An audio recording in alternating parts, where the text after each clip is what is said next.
我在豪宅直播打更，笑死，都21世纪了，还有人打更。半夜敲锣，主播你这是扰民。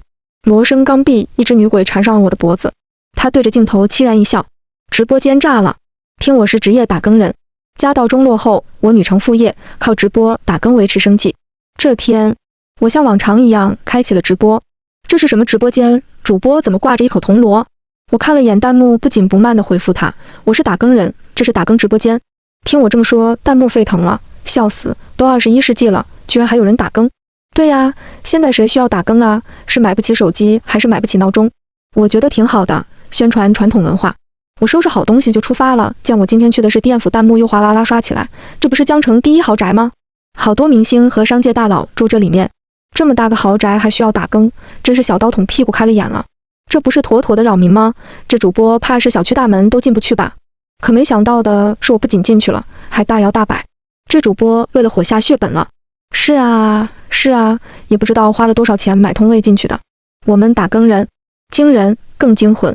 眼瞅着快到虚时，我掏出目，抬头看了眼太阳落山的地方，敲响了第一更。天干物燥，小心火烛，一慢一快，敲3响。这一更就算打完了，笑死了！我居然在21世纪看人敲锣。抱住楼上，我也在看。我游戏都不玩了，在这看人打更。这主播看起来还挺专业的。我倒数3人数，保安放狗咬人了。一更敲完，暮春刚落，身边刮起一阵阴风。打更不会一直在原地由西往东，从太阳落山那人方向起，往东一直绕着走一圈，再到原地我锐好烛，提起红皮灯笼，7步一停，慢慢向前。天色渐渐暗了下来，别墅区本就人烟稀少，此时整个小区内已见不到人影，许多栋房子里黑洞洞一片，看着竟像许久未住人了。这地燕府怎么看起来冷清清的？是啊，白天看起来确实豪华，晚上看着怪瘆人的。9点亥时，我敲响了第2更3响，间隔一致，节奏轻快，快速敲完3响，便是2更。这时候，太阳已经完全落山了，而今晚竟连月光也没有。我走到一处4层小洋楼旁边，哇，这栋是江城首富许云家呀，好像是我在微博上看到过他女儿晒房子，里面没开灯，好像人不在家。洋楼挡住了我的去路，我打算从旁边花园小道绕过去，刚抬腿，旁边半人高的草丛里发出铮铮暗暗想动我的红皮灯笼，还没照过去，喵的一声，一只黑猫从我脚下过，吓死了，居然是一只猫。楼上真胆小，一只猫有什么好怕的？我迷绪走到别墅侧边，从房子里隐隐约约传来一阵歌声，你们听，是不是有人在唱歌？我听到了，是主播在放 BGM 吧？我摇了摇头，我可没放歌，怎么可能？这歌声离得很近啊，感觉就在头顶。我一看乐了，宝真聪明，这歌声还就是头顶传来的。说完，我把手机镜头往上一抬，4楼阳台处，一个人影，90度弓起身子往下探，他垂着头，正直冷冷看着我。他那一头长发套拉下来，像极了张牙舞爪的厉鬼。从下往上一望，手机镜头正对他的眼睛，他本来张嘴，嘴巴咿呀呀，不知道在哼什么。感觉到我在看他，他大眼睛，嘴巴僵在那里，然后又激得拉起一个弧度，朝我诡异一笑。惨白的脸被红灯笼的光映得正画面看起来确实比较人。直播间瞬间惊叫，连连刷满了弹幕护体。我把镜头翻转过来对准自己，嘘，他只是在梦游。我迷绪往前走，时间来到了11点，也就是通常说的子时。这时候我敲响了第3更，防贼防盗，闭门关窗，一慢2快。这便是第3更，锣声刚毕，一道刺眼的光从正前方亮起，我本能抬起手遮住亮光，随后便是一阵油门轰响的声音。哇，这不是法拉利950吗？太酷了！全球就10辆，好像影帝许从赫有1辆。楼上你大胆一点，这就是许从赫。果然，车主放低窗户，驾驶室的位置坐着位五官俊美的男子，虽然他红漆半身，但从眉心处却散发着淡淡黑雾。抱歉，女士，你挡我道了。他指了指我身后，示意我靠边站。我没有往后站，因为他的后座上有个黑影。我凑近一看，后座上坐了一个抱着孩子的女人。女人坐在后排最左边，看到有小孩，我把直播镜头移了移，那小孩约莫2罗的样子，近看眼睛空空的望看车顶，一动也不动。女人听见我说话，转过头来微笑着看着我，她点点头，像是在给我打招呼。陈卧槽，许从赫金屋藏娇啊！藏什么娇啊？她不是一直有个妹妹吗？她微博说过的，想必就是这人小姐姐了吧，长得挺好看的。她妹妹居然回国了，许之前发过微博说她妹妹好像嫁给国外一个富商，可能是暑假带孩子回来玩。楼上说的有道理，见我没让行，许从赫不耐烦地按了2声喇叭，按完看见我手上拿着手机，他眉头一皱，别拍了，别拍了，就知道拍，拍，拍，烦不烦啊？这大半夜的追到我家来了，这是犯法的，你知道吗？影帝好像生气了，生气了都这么湿，一直拍确实不好，还拍别人妹妹和小孩，这主播没职业操守。我才反应过来，把手机镜头对着其他地方。抱歉，我没拍你，我是打更人，在直播打更。听到我说直播，他停顿了2秒，大概是想要在镜头面前维护自己的公众形象。他尴尬地咳嗽2声。好的，那不打扰你了，你直播吧，麻烦先让我一下。这时候影帝的粉丝闻声涌进直播间，私生饭吧，好恶心！你能别装打更人，半夜溜进我哥哥小区吗？现在的人为了火，真是什么都做得出。直播间里其他不明真相观众也开始被带动，原来真是装的。我就说都21世纪了，怎么还会有人打更？这可是1线城市，要打也该去穷乡僻壤的地方打，只有那里的人买不起手机。看了一晚上，原来是假的。咬牙切齿点 JPG， 弹幕哗哗啦啦刷着我直播间被爆破了，所有人都在骂我，但我来不及管这些弹幕，眼前重要的是他车里坐着的那个不是人，而他好像浑然不知。你车上有不干净的东西，我说完悄悄指向他身后的母子，这主播疯了吧？他在做什么呀？今晚真是离谱，他妈给离谱开门，离谱到家了。这主播指着许从鹤妹妹说别人不干净，哈哈哈，我笑岔气了。许从鹤听完脸色一沉，他把窗户摇上去，抱歉，我很忙，我还没来得及说话。许从鹤轰的一声才想游衣，甩了我一脸尾，这是上赶着把自己往阎王殿送啊！我叹了口气，哥哥好酷，对付私生饭就该这样。喷喷喷，影帝可是圈子里出了名的脾气爆不好惹。不过主播既然那么说，应该是有几分道理吧？对呀，主播你为啥说人家不干净？是有什么依据吗？我扫了眼弹幕，淡淡说道，因为车窗上没他们母子的倒影。我瞧了眼他的方向，刚好是我打更的路线，掐指一算，还不到时辰，我迷绪7步一停，慢慢向前。这小区真是安静，静得有些诡异。我提着灯笼，不紧不慢，前面好像有个人，不对，是2人。镜头所拍到之处，有一人牵着小孩在路上行走，他们背对着镜头，上身竖得笔直，下身走路的姿势有些奇怪。这不是许从鹤的妹妹吗？怎么下车了？可能车库在另一面，他们下车走回去吧。有道理，但走路的姿势怎么怪怪的，像垫着脚尖走路。楼上，你别自己吓自己了，穿高跟鞋走路都这样，你们自己在家里穿着试试就懂了。那小孩也穿高跟鞋吗？我提着灯笼跟在他们身后，道路两旁连路灯都没有，整个小道黑一片，照明全靠我的红皮灯笼。主播你走快点啊！对呀，路这么黑，又带个小孩，给他们照明。我是跟不上的。怎么会跟不上？跑起来，跑2步。为了让他们死心，我小跑一段路之后，与他们的距离并没有因为我跑步而拉短，他们好像是刻意将我带向某处。主播你别逗，原地跑步忽悠我们是吧？但是这母子怎么走这么久都不回个头的？你知道有人在后面拿着手机拍你，你会回头吗？有道理，那小孩也不回头好奇一下吗？说到这里，直播间的弹幕安静了下来，过了好一阵过一句，你们不觉得那母子脚没沾地吗？看到有人刷这句话，真播间的观众才发现事情好像有点不对劲。瞅了眼时间，刚好凌晨1点。丑14更，阴门大开，小鬼大鬼排排坐，阴魂挡道，百无禁忌。锣声一响，前面的一大一小齐刷刷转头看向我，镜头照过去，那面色苍白的像一张纸，挺漂亮的，就是皮肤有点白，粉擦多了。楼上的，你说人家脚不沾地，这不是在地上吗？确实在地上，而还刚好踩在了水坑里，只是那水坑里依旧没有倒影。我把木棒在手里转动一圈，锣声两响，天官赐福，地官赦罪，水官解厄，哪来的回哪去吧。锣声响过，小孩子挽开猩红的嘴大哭起来，他身体开始怪异的抖手脚，在空中乱抓，一通哭声也从小声坠气变成杨桃大哭。这凄惨的哭声响彻整人小区，女子僵直的身体一顿一顿的俯下身为他擦泪。主播别敲了，把人家小孩吓哭了，大半夜这么哭，怪整人的。谢腰，人在床上已经缩回了脚。救命，我不行了，我先走了。走什么呀？这都是剧本，我公司就是写短视频剧本的。看弹幕的间隙在抬眼，那对母子已经转回身，继续往前走。我跟在他们身后走了好长一段路，他们进了小区最靠单的一栋别墅。就在这人时候，我直播间有人刷了10人藏宝图，直播间热度瞬间被带起来，手机画面已经被礼物特效遮了个半刷礼物的大佬，叫离奇的土拨鼠。离奇的土拨鼠，主播你该走了。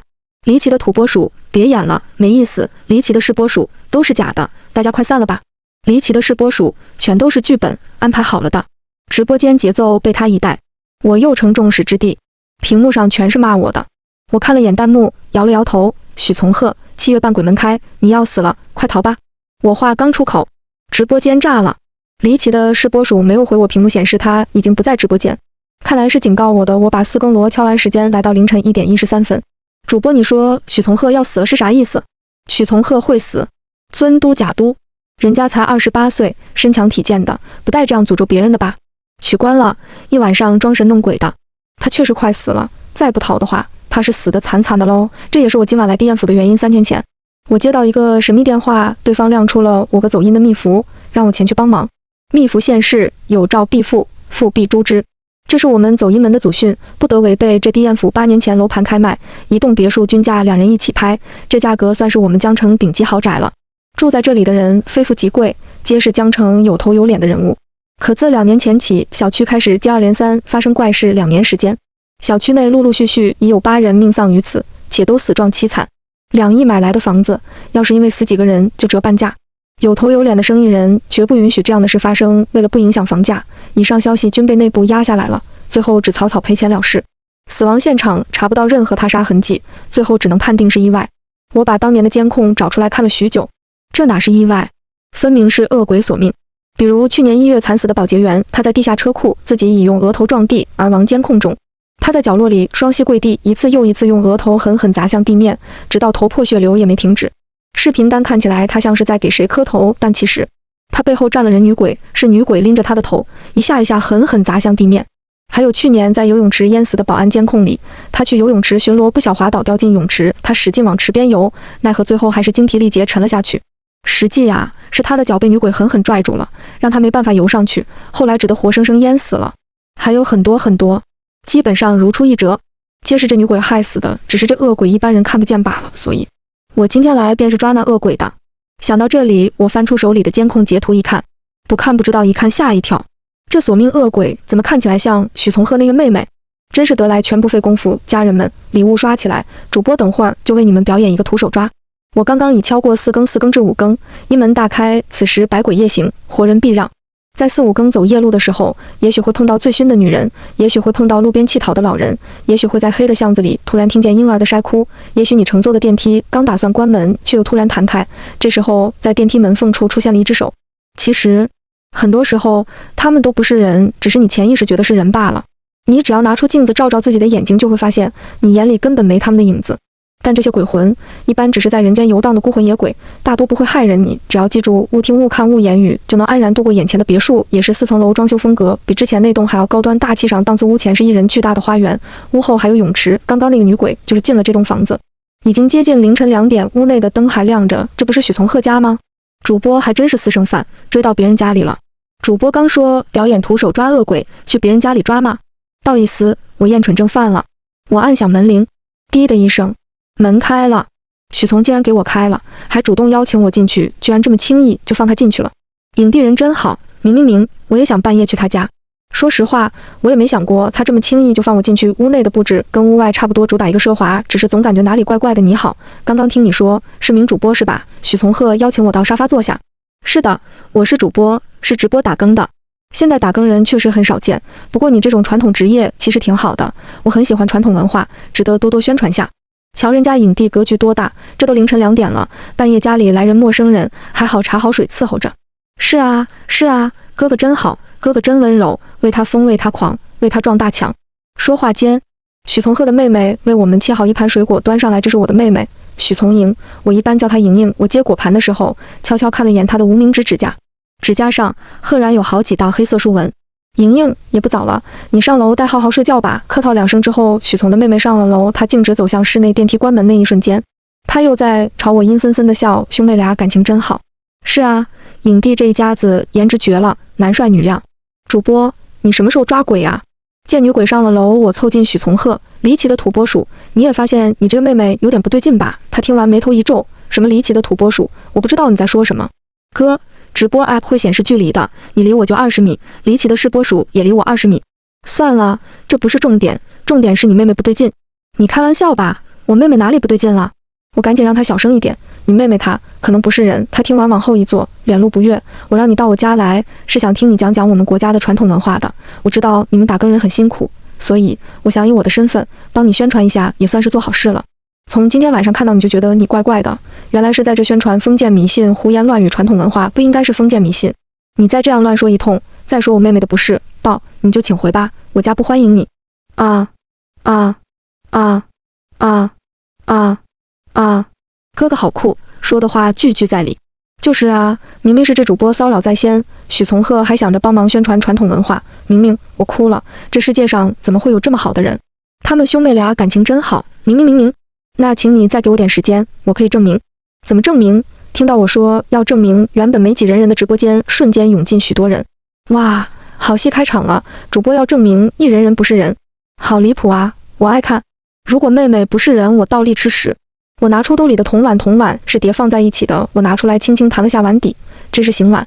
铜碗一共4个，在碗单倒上糯米，把4个装满糯米的碗盖上红布，并压上一根竹筷，然后分别放在屋子最阴处的4个角落。它们分别是厨房西、卫生间北、阳台背阴处、1楼佣人房的床底下。碗放好之后，我念了道口诀。待14分14秒之后，如果上的红布被揭开，碗里的糯米被打乱，那就证明家里确实有不干净的东西。糯米在阴阳五行上来讲是属于五行齐全的物品，它生长的时候就吸收天地阴阳2气，经过特殊处理的糯米，经过了7749天太阳暴晒，所以阳气很重，可以驱赶邪痨。在家阴暗角放置糯米，如果家里有鬼魂，他们会想方设法破坏装满糯米的碗。直播间的人跟着我一起倒计时，大家都很期待碗里的情况。反正某些直播观众吃屎和打我脸总得选一个。还有最后1分钟，许从鹤家里很安静，空荡的客厅里只听得见我们2人的呼吸声。客厅的灯闪了一下，窗帘被一阵风吹得呼呼作响，鱼缸里的鱼吐了串泡泡，扫地机器人莫名其妙开始扫地。怎么回事？有没有人在看的？快报警我！最后1分钟了，到底碗里的糯米会不会少啊？直播间弹幕滑刷个不停，他们甚至还压上住了。时间到，我拿着手机走向4人，铜碗第1个碗，没问题，红布和筷子都好好压着的，碗里的糯米也没少。第2个跟第1个一样，坐等主播打脸。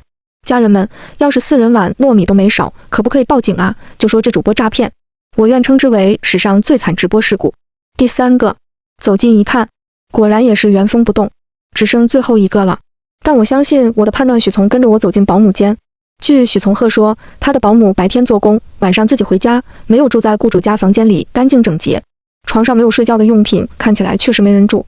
我打开灯，看到床底下，顿时松了一口气。那盛满糯米的碗被打翻在地，红布早已不见踪影，糯米撒立床底误草，真有鬼啊！天啊，还真被主播说中了。刚那人网友呢，还倒立吃屎吗？这下你相信我了吧？我对许从鹤说道。没想到他只是拍了拍手，从角落里出一只黑猫，那猫对着我张牙舞爪，似乎不喜欢我这人不速之客。再仔细一看，那红布分明被他叼在嘴里，所以这碗糯米竟是黑猫打翻的。哈哈，主播真的翻车了。家人们，谁懂啊？大半夜笑尿床了。刚刚吃屎的那人网友，你先别吃了，快吐出来。不可能，我的判断不会有误丑秋时间。还有20分钟，寅时和丑时交界，也就是凌晨3点。我只要敲完这5更锣，任何妖魔鬼怪都逃不过我。法眼许从鹤靠在门边看着我，所以呢，现在你输了，可以走了吗？他手指了指门口，俨然一副送客的姿势。我拿起我的法器，走到门口，扫了眼口的鞋柜。喂，徐影帝，你家不是有小孩吗？怎么家里一点孩子的东西都没有？不仅没小孩的东西，你妹妹从来不换鞋子的吗？一旁的木质鞋柜里整整齐齐摆放着男士鞋，没有小孩也没有女人的。卧槽，好像还真是。主播发现了盲点。那会不会是每天有佣人打扫，所以不用换鞋？那为什么没小孩的东西？刚说完，平地起了一阵阴风，我终于知道许从鹤家里不对劲了。他家里有股怪怪的味道，虽然家里点了檀香，但依然掩盖不掉这股怪味。这风一吹，怪味更加浓烈，风带着臭味直直涌入我的鼻腔。我仔细一闻，竟是尸臭，混合着檀香味的狐臭。这时候木质楼梯响起了哒哒声，随后一个身影站在2楼拐角处。从鹤，他为什么一直说我不对劲？许从英挽了挽头发，我不对劲吗？我哪里不对劲啦？许从英慢慢从楼梯上走下来，鞋柜上当然没我的鞋子，因为我不用穿鞋。妈呀，这句话啥意思？不懂，为什么不用穿鞋？楼上死人不用穿鞋。旁边的许从鹤把楼梯上的灯按亮了。莹莹，你怎么下来了？很晚了，快回屋睡觉吧。许从英仿佛没听见他的话，依然往楼下走。这时候，房内的老钟敲了3下。此时寅丑时正交接凌晨3点了，这也是一天中阴气正盛的时候。我放好手机，拿出铜锣和木棒，丑秋准时机。锣声一响，天圆地方，律令9方。锣声一响，万鬼伏藏，清脆的锣声在空荡的别墅里久久回荡。我把手机放在一边，但直播一直开着的。我正准备敲第二下锣的时候，小道士，都是你自找的。许从英说完，便消失在了楼梯拐角。你逃不了的，破！我反手敲响我的铜锣，没有任何鬼怪能躲过更锣。刚念完诀，头顶一阵阴凉，抬眼一看，他竟然趴在天花板，以一人诡异的姿势趴在上面，然后180度转着头看向我。许从英挑盼一笑。第9个，许从鹤这时候已经吓懵了，他哪见过这阵仗，已经浑身发软，瘫瘫倒在地。我赶紧把他拖到沙发后面，绕着他画了一道圈。这个阵法能暂时保证女鬼不进他身，你就在这别动，闭上眼，擎住耳朵，气压丹田，沉心静气。实在害怕就被马哲核心要点。他这时候反应过来了，死死抓住我的手，让我救他，安顿好他之后，接下来就看姐姐的了。许从营，你可知罪？你死后不入轮回，在人间杀害无辜，你可认罪？他轻蔑一笑，无辜？哦，你是说那个姓王的保安吗？那你可知道他人前人模狗样的，他可离过我好几次呢，就在负2楼地下车库。有一次他还跟他那人队长一起。对了，打扫电梯的老太婆，她骂我骂的可难听了呢，那话脏的呀，喷喷鬼听了都受不了。他一边说一边朝我爬过来。这样啊，那你吓唬吓唬得了，也不能杀人啊，人间有人间的法则，阴间有阴间的法则，你这是越矩了。我一边塞他，一边悄悄在身后掐诀。他的灵力很强，我不能轻敌。刚刚他说第9个，想必指的是我杀利人，取美人一魄，以活人精而喂养他，这是在养小鬼，而那小鬼就是他所谓的儿子。